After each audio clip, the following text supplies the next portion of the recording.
What should I do with my life? I think about this question constantly, and I know I'm not the only one. There's this overwhelming sense that we have so much choice, infinite paths that we could take, so many versions of ourselves we could become. And yet, most of us end up frozen, stuck, defaulting to whatever life was already in motion before we stopped to ask the question. And I think that's because we were never taught to design our way to the answer. So I want to talk about something that I've become deeply passionate about. It's called life design. I'm not the first person to talk about it, but I do want to build a platform on YouTube with some of the tools and techniques of life design at the center. Now, some people might hear this and think, okay, more self-improvement.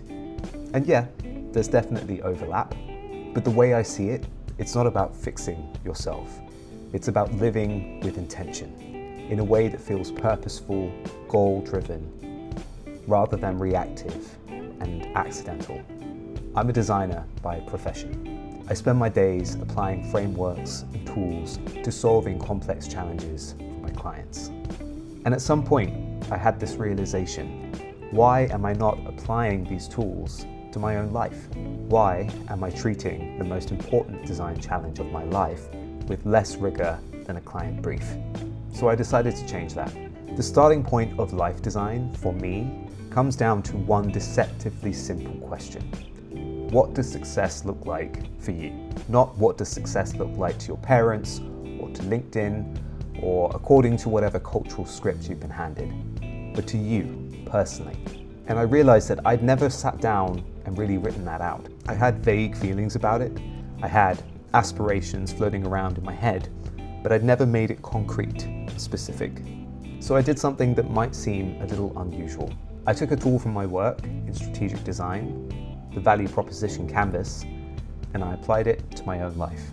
If you're not familiar with it, the value proposition canvas is a framework from the folks over at Strategyzer that's used to understand what customers truly need and then design products and services that connect directly to those needs. It breaks customers' needs down into 3 categories: their gains, their pains, and their jobs to be done. So I flipped it, and I became the customer, and I asked myself, what are my gains? The outcomes I genuinely want to achieve, the benefits I'm trying to realize in my own life. What are my jobs to be done? What am I actually trying to get done in my day-to-day life, in my work? And what are my pains? The risks, the obstacles, the things I'm trying to avoid. And here's where it gets powerful. I didn't just write these down in the abstract.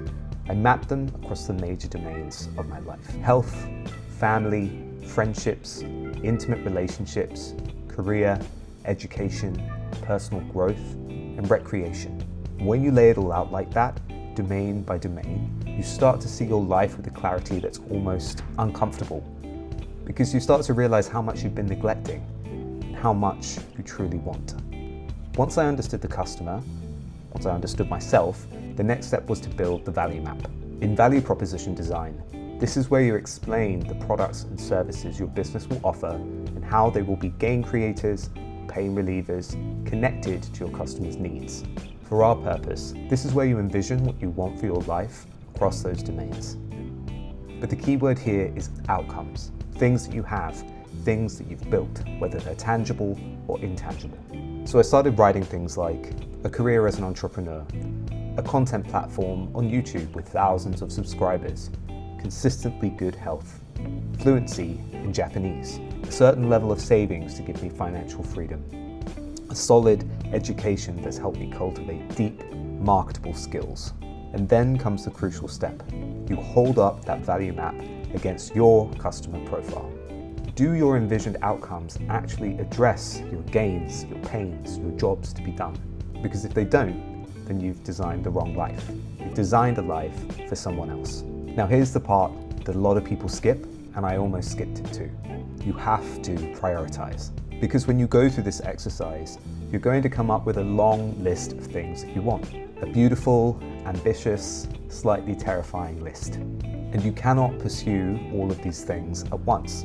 That's the trap. That's how you end up back in a state of overwhelm, back in default living. And so I introduced another tool, the Eisenhower matrix. You take everything that you've identified and you sort it. What's most urgent and what's most important. And these two things are not always the same. What's urgent might be fixing your finances, getting your health in order.